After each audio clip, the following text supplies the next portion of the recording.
Morning students. DM बारण school परिवार में आप सभी का हार्दिक स्वागत है।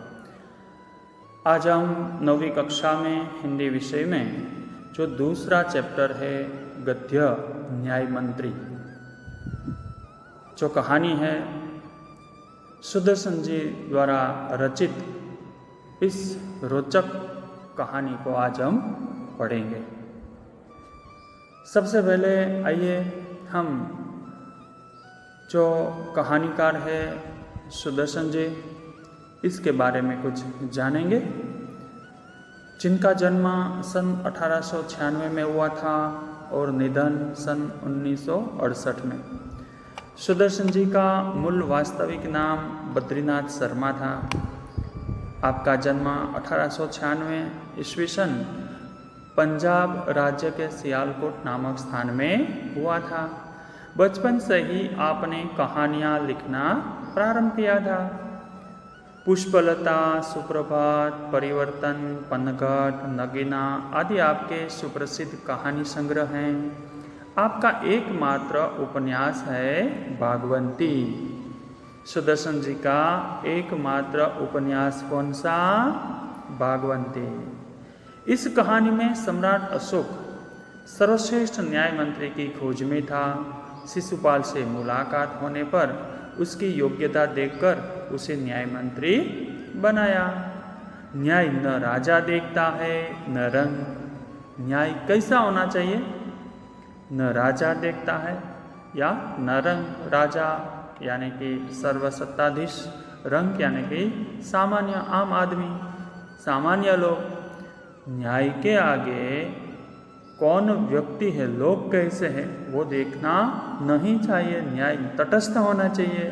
तो उसी प्रकार न्याय किसे कहते हैं? जो तटस्थ निर्णय देते हैं, न्याय करते हैं, उसे न्याय कहते हैं। तो न्याय न राजा देखता है न रंग। न्याय तंत्र पर विश्वास दिलाने के लिए यहाँ प्रयास किया गया है। न्याय तंत्र पर विश्वास होना चाहिए। नई पीढ़ी के लिए इस प्रेरक कहानी द्वारा न्याय तंत्र की जिम्मेदारी का भी महत्व समझाया गया है। आज नई पीढ़ी के द्वारा आज नई पीढ़ी में जो लोग मानते हैं कि न्यायालय के ऊपर जो किस प्रकार का विश्वास होना चाहिए, इसके बारे में यहाँ पर चर्चा की गई है और आगे हम देखेंगे। संध्या का समय था, चारों ओर अंधकार फैल चुका था। देखो, लेकिन उसके बारे में अशोक, सम्राट अशोक कौन? सम्राट अशोक के जीवन का एक प्रसंग मैं आपको याद दिलाता हूं कि सम्राट अशोक चक्रवर्ती, विश्व प्रसिद्ध एवं शक्तिशाली भारतीय मौर्य राजवंश के महान सम्राट। सम्राट अशोक का पूरा नाम देवानाम अशोक मौर्य था। क्या था? देवानाम अशोक मौर्य, जिसे दुनिया के सबसे महान राजाओं में गिना जाता है।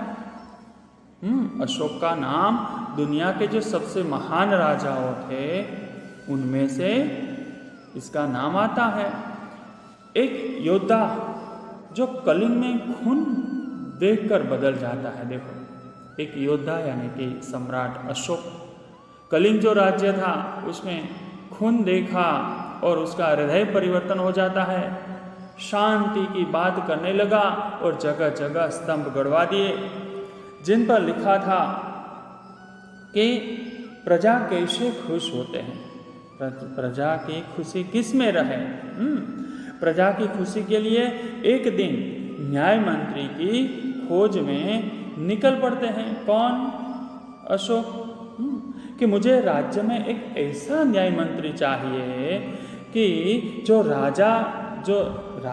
राजा देखता है और न रंग, यानी कि कोई बड़े व्यक्ति को देखकर उसके प्रति न्याय अच्छा दे, और कोई सामान्य लोग होता है तो उससे न्याय किया जाए, ऐसा नहीं करे कि जो न राजा देखता है न रंग, ऐसा मुझे न्याय मंत्री चाहिए जो मुंह देखकर न्याय न करे पर सच्चा न्याय करे।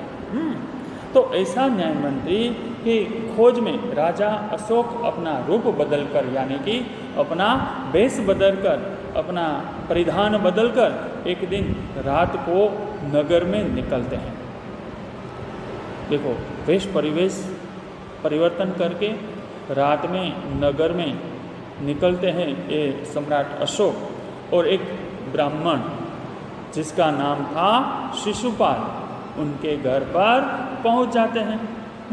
तो अब देखते हैं हम इसकी कहानी कि किस प्रकार ये सब कुछ होता है, न्याय मंत्री की खोज किस प्रकार करते हैं सम्राट अशोक, और शिशुपाल जो है वो अपनी कार्य कुशलता, अपनी निपुणता जो है, अपनी होशियारी जो है वो किस प्रकार अदा करते हैं। इन सारी की सारी बातें ये कहानी में पूरी बढ़िया रोचक तरीके से यहाँ लिखी गई है। देखते हैं हम। संध्या का समय था और चारों ओर अंधकार फैल चुका था। ऐसे में किसी ने बाहर से घर का दरवाज़ा खटखटाया। कौन है? ब्राह्मण शिशुपाल ने थोड़ा सा दरवाज़ा खोलते हुए पूछा कि कौन है? एक परदेशी। बाहर से आवाज़ आई। क्या आवाज़ आई? कि एक परदेशी हूँ, क्या मुझे रात काटने के लिए स्थान मिल जाएगा? जैसे ही शिशुपाल ने पूरा दरवाज़ा खोला, उनके सामने एक नवयुवक खड़ा था। कौन खड़ा था? नवयुवक। उन्होंने मुस्कुराकर कहा कि यह मेरा सौभाग्य है, अतिथि के चरणों से यह घर पवित्र हो जाएगा, आइए पधारिए। ये दरवाज़ा खोलते हैं। दरवाज़ा जैसे खोला तो एक नवयुवक दरवाजे के ऊपर बाहर खड़ा था। उन्होंने कहा कि हमारा तो अहोभाग्य है कि आप हमारे घर में आए। अतिथि को लेकर शिशुपाल घर में गए और उनका आदर सत्कार किया। हमारे भारत देश में अतिथि को देव माना जाता है और उसका अच्छे तरीके से आदर सत्कार भी किया जाता है। फिर दोनों उस समय की देश की अवस्था पर बातें करने लगे। आदर सत्कार किया, बातें की और शाम रात को बैठे दोनों और देश में जो हालचाल है उस हालचाल की बातें करने लगे। शिशुपाल ने कहा, आजकल बड़ा अन्याय हो रहा है। क्या हो रहा है? बड़ा अन्याय हो रहा है।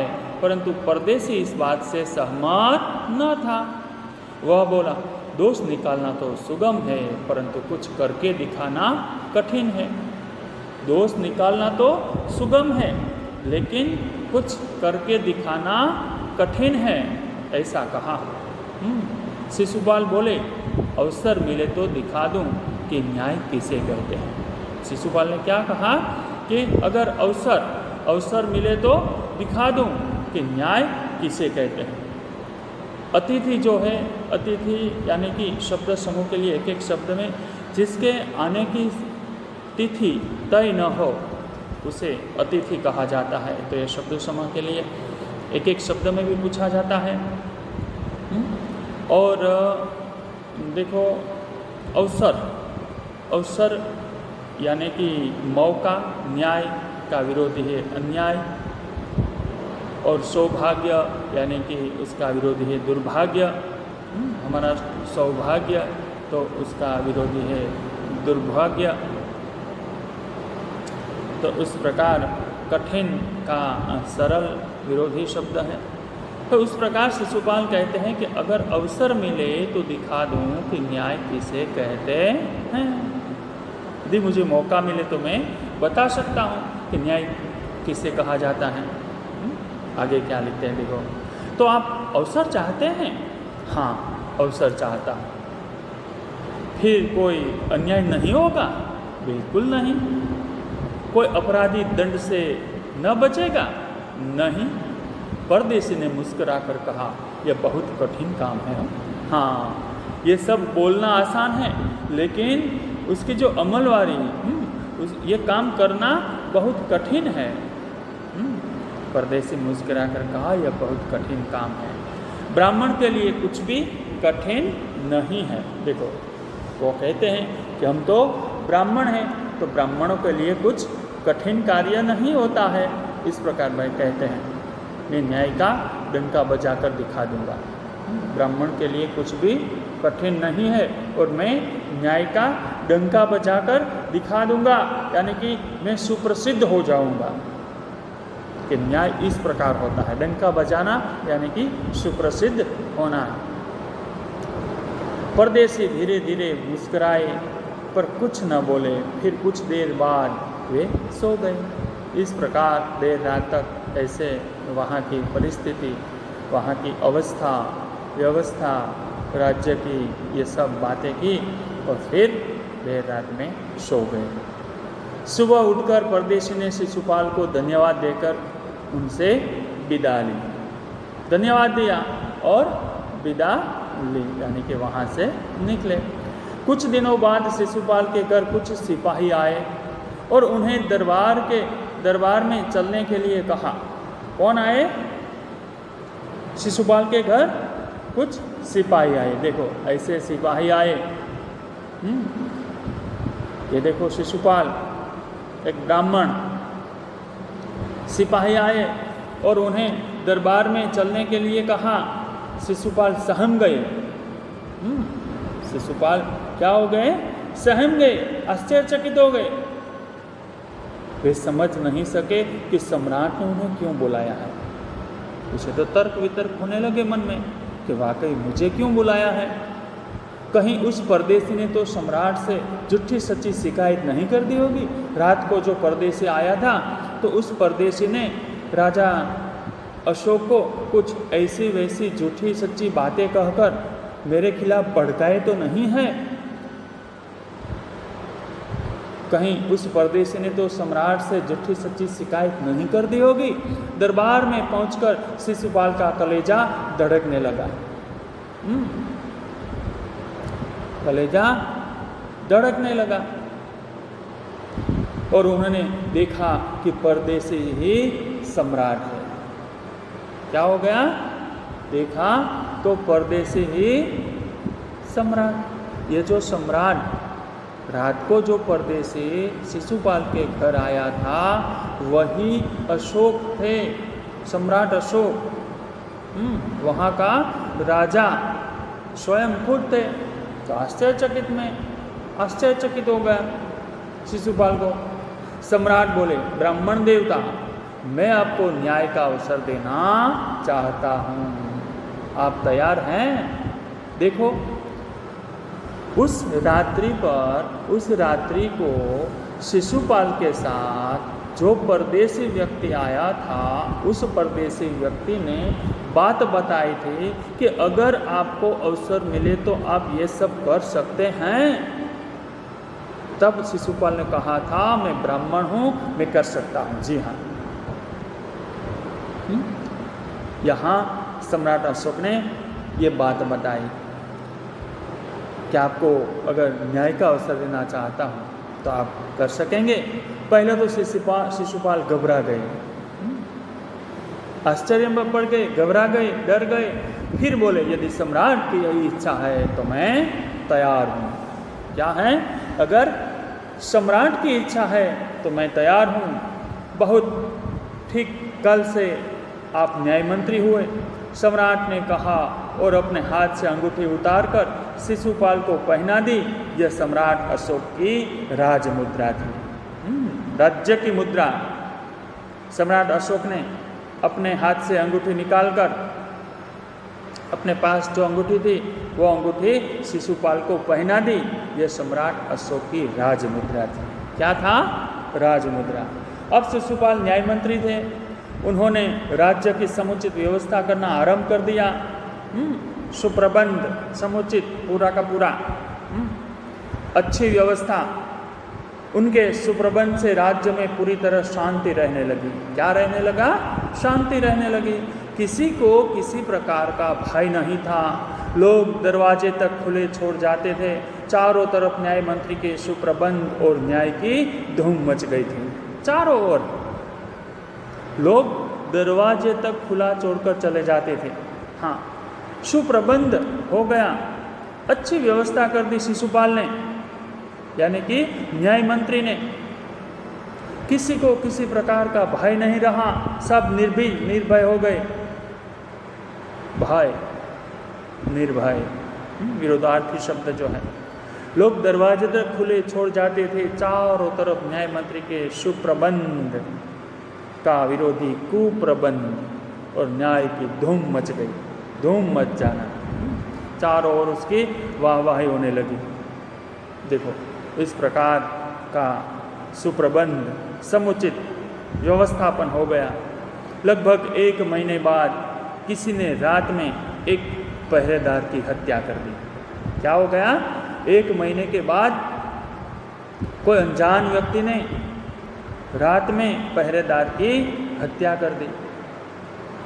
सुबह होते ही यह बात चारों तरफ फैल गई, चारों ओर ये बात फैल गई कि लोग बड़े हैरान थे।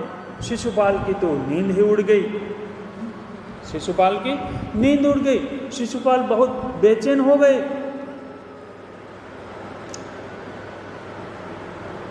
खाना पीना छोड़कर अपराधी का पता लगाने में रात दिन एक कर दिया। कड़ी से कड़ी मेहनत करने लग गए शिशुपाल। रात दिन एक करना, कड़ी से कड़ी मेहनत करना, खाना पीना छोड़ देना, अच्छी तरह से समुचित कार्य करने का, खूब मेहनत करने का। रात दिन एक करके कड़ी से कड़ी मेहनत की। बहुत प्रयत्न करने के बाद जब अपराधी का पता चला तो शिशुपाल के आश्चर्य का ठिकाना न रहा, आश्चर्य का ठिकाना न रहना,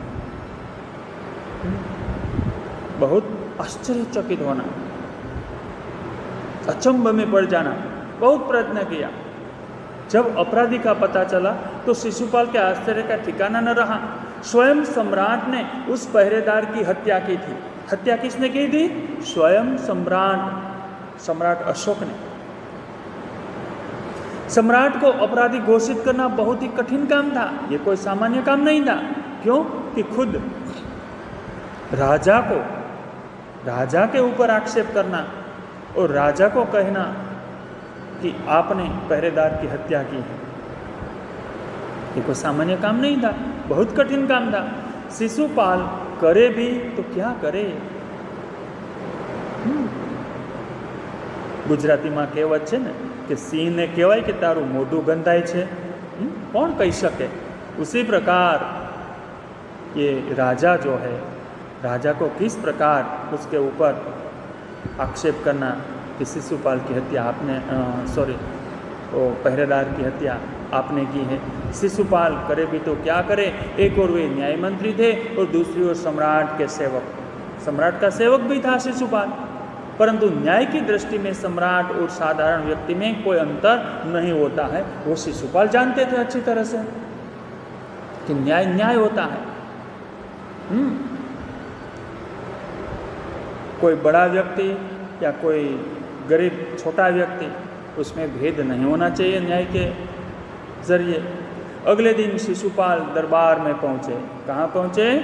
दरबार में, जहाँ सब मंत्री लोग, ये शासक लोग, ये राज्य के सब कर्मचारी, ये सब जो बैठते हैं दरबार में, जो कायदे कानून नियम बनाए जाते हैं। अगले दिन शिशुपाल दरबार में पहुँचे। सम्राट अशोक सिंहासन पर बैठे हुए थे। सिंहासन, सिंह की आकृति वाला आसन, जिसे मध्यम पद लोभी समास से पहचानते हैं। सिंहासन पर बैठे हुए थे। आते ही उन्होंने शिशुपाल से पूछा, अपराधी का पता चला? अगले दिन शिशुपाल दरबार में पहुँचे। न्याय मंत्री सम्राट अशोक सिंहासन पर बैठे हुए थे। आते ही उन्होंने शिशुपाल से क्या पूछा? अपराधी का पता चला? किसने पूछा? सम्राट अशोक ने। किससे पूछा? शिशुपाल, न्याय मंत्री से। न्याय मंत्री ने साहसपूर्वक कहा, जी हाँ, चल गया। तो फिर उसे उपस्थित करो। न्याय मंत्री कुछ रुके, फिर अपने उच्च अधिकारी को संकेत करते हुए बोले, धनवीर, इन्हें गिरफ्तार कर लो, मैं आज्ञा देता हूँ। किसने कहा? न्याय मंत्री ने, शिशुपाल ने। किससे कहा? अपना जो अधिकारी था धनवीर, उसे। संकेत किस ओर? सम्राट की ओर करते हुए, ये उंगली सम्राट की ओर दिखाते हुए, इसे गिरफ्तार कर लो। दरबार में निस्तब्धता छा गई। क्या हो गया? चारों ओर शांति फैल गई, सुनसान हो गया, निस्तब्धता छा गई। सम्राट का चेहरा क्रोध से लाल हो गया। सम्राट को जोर से बहुत गुस्सा आया। वे सिंहासन से खड़े हो गए और बोले, इतना साहस? हाँ, आक्षेप किस ओर था? इशारा किस ओर था? सम्राट अशोक की ओर। दरबार में निस्तब्धता छा गई, चारों ओर सन्नाटा छा गया। सम्राट का चेहरा क्रोध से लाल हो गया, बहुत गुस्सा हो गया। वे सिंहासन से खड़े हो गए और बोले, इतना साहस? न्याय मंत्री ने ऐसा भाव प्रकट किया जैसे कुछ सुना ही ना हो। हाँ, सुना अनसुना करते हुए उन्होंने अपने शब्दों को फिर दोहराया, धनवीर देखते क्या हो, अपराधी को गिरफ्तार कर लो। किससे कहा? धनवीर से। क्या कहा? देखते क्या हो, अपराधी को गिरफ्तार करो। दूसरे क्षण सम्राट के हाथों में हथकड़ियां लगी। देखो, सम्राट के हाथों में हथकड़ियां दूसरे समय में आ गई। ये हिम्मत। न्याय मंत्री ने कहा, अशोक, तुम पर पहरेदार की हत्या का आरोप लगाया जाता है। शिशुपाल, न्याय मंत्री ने कहा, अशोक, तुम पर पहरेदार की हत्या का आरोप लगाया जाता है, तुम इसका क्या उत्तर दो? सम्राट होठ काट कर रह गए। आश्चर्य में पड़ गए सम्राट अशोक कि मेरे ऊपर ये आक्षेप, ये आरोप। न्याय मंत्री ने फिर पूछा, तो तुम अपराध स्वीकार करते हो? हाँ, मैंने उसे मारा अवश्य है। किसने कहा? सम्राट अशोक ने। हाँ, मैंने उसे मारा अवश्य है, पर उद्दंड था। क्या था? उद्दंड, यानी कि अविवेकी था। किसने कहा? सम्राट अशोक ने। सम्राट अशोक ने कहा कि वो जो पहरेदार था वह उद्दंड था, यानी कि अविवेकी था। वह उद्दंड था या नहीं? तुमने एक राज कर्मचारी की हत्या की है, तुम अपराधी हो। किसने कहा? शिशुपाल, न्याय मंत्री ने। तुम्हें मृत्युदंड दिया जाता है। कैसी सजा? मृत्युदंड की। न्याय मंत्री ने निर्णय दिया, कि घोषणा कर दी, राजा सम्राट अशोक को मृत्युदंड की सजा। सभा में सन्नाटा छा गया, सुनसान, निस्तब्धता। न्याय मंत्री का निर्णय सुन सम्राट ने सिर झुका लिया। शर्म से अपना सिर झुक गया सम्राट का। तो स्वयं शिशुपाल की परीक्षा में सफल हो गए थे। शिशुपाल ने ये न्याय मंत्री की जो परीक्षा थी, इम्तहान थी, उसमें पास हो गए। सम्राट का हृदय ऐसे व्यक्ति को पाकर गदगद हो गया। सम्राट का ये जो सम्राट गदगदित हो गए, भाव विभोर हो गए। जब उसके ऊपर पहरेदार की मृत्यु का आरोप लगाया तो शर्मिंदा हो गए थे, अपना सिर नीचे झुका दिया। लेकिन एक ओर अपने राज्य का न्याय मंत्री इस प्रकार हिम्मतवान और न्यायवान है, ये सुनकर अपना दिल जो है वो भर आता है, गदगदित हो उठते हैं सम्राट। तभी न्याय मंत्री का संकेत पाकर एक कर्मचारी सम्राट अशोक की सोने की मूर्ति लेकर उपस्थित हो गया। न्याय मंत्री ने खड़े होकर कहा, सज्जनों, यह सच है कि मैं न्याय मंत्री हूँ, और यह भी सच है कि अपराधी को दंड मिलना चाहिए, परंतु अपराधी और कोई नहीं, स्वयं सम्राट है। शास्त्रों में राजा को ईश्वर का रूप माना गया है। हमारे शास्त्रों में राजा को ईश्वर का रूप माना गया है, इसलिए उसे ईश्वर ही दंड दे सकता है। अतः मैं आज्ञा देता हूँ कि सम्राट को चेतावनी देकर छोड़ दिया जाए और उनके स्थान पर इस सोने की मूर्ति को फांसी पर लटका दिया जाए, जिसे लोगों को शिक्षा मिले। देखो यह व्यवस्था पहले से कर दी थी। एक सोने की मूर्ति बनवाई सम्राट अशोक की, और एक कर्मचारी ये मूर्ति लेकर वहाँ पर आता है। क्यों? क्यों कि शास्त्रों में राजा सम्राट जो होते हैं वो शास्त्रों में उसे भगवान मानते हैं, ईश्वर मानते हैं। तो ईश्वर को हम दंड नहीं दे सकते हैं, इसलिए ईश्वर ही दंड दे सकता है। अतः शिशुपाल कहते हैं कि मैं अज्ञात करता हूँ कि सम्राट को चेतावनी देकर छोड़ दिया जाए और उसके स्थान पर मूर्ति को फांसी पर लटका दिया जाए, ताकि लोगों को भी समझ में आए, शिक्षा मिले कि राजा को भी फांसी हो सकती है। न्याय मंत्री का न्याय सुनकर लोग जय जयकार कर उठे। देखो जय जयकार चारों ओर। जब सब लोग चले गए तो शिशुपाल ने राजमुद्रा सम्राट अशोक के सामने रख दी और बोले, महाराज ये राजमुद्रा वापस ले ले, मुझसे यह बोझ नहीं उठाया जाएगा। किसने कहा? शिशुपाल ने। महाराज ये राजमुद्रा वापस ले लो, मैं जिम्मेदारी नहीं उठा सकूंगा। अशोक ने सम्मान भरी दृष्टि से उनकी ओर देखते हुए गदगदित कंठ से कहा, आपने मेरी आंखें खोल दी, आपका साहस प्रशंसनीय है, यह बोझ आपके अतिरिक्त और कोई नहीं उठा सकता। न्याय मंत्री निरुत्तर हो गए। कहने का मतलब यह है कि न्याय किस प्रकार होना चाहिए?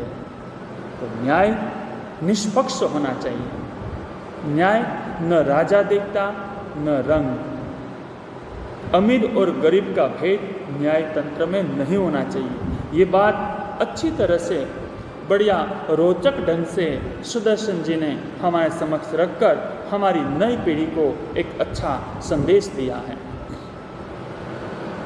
देखते हैं हम आगे शब्दार्थ और टिप्पणी के और सद्भाग्य यानी कि सदनसीब, सुगम यानी कि सरल, अवसर यानी कि मौका, राजमुद्रा यानी कि राष्ट्र की निशानी, सुप्रबंध यानी कि सुव्यवस्था, उद्दंड और विवेकी, निस्तब्धता यानी शांति।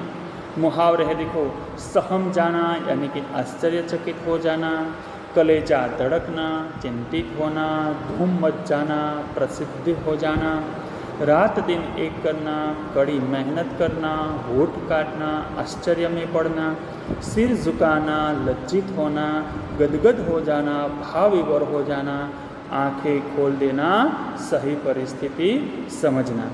तो बच्चों, इस लेसन से, इस इकाई से हमें जो संदेश मिला है उस संदेश को हम अपने जीवन में आत्मसात करेंगे। अच्छे तरीके से हम पढ़ेंगे, तैयारी करेंगे, लिखेंगे, और ये जो शब्दार्थ और इसके साथ जो होमवर्क दिया है वो होमवर्क भी हम एक अलग नोटबुक होमवर्क की जो है उस नोटबुक में हम लिखेंगे, लिखकर अपने पास रखेंगे। जब आप सभी बच्चे स्कूल पर आएंगे उस वक्त हम ये होमवर्क चेक करेंगे। Okay, good bye.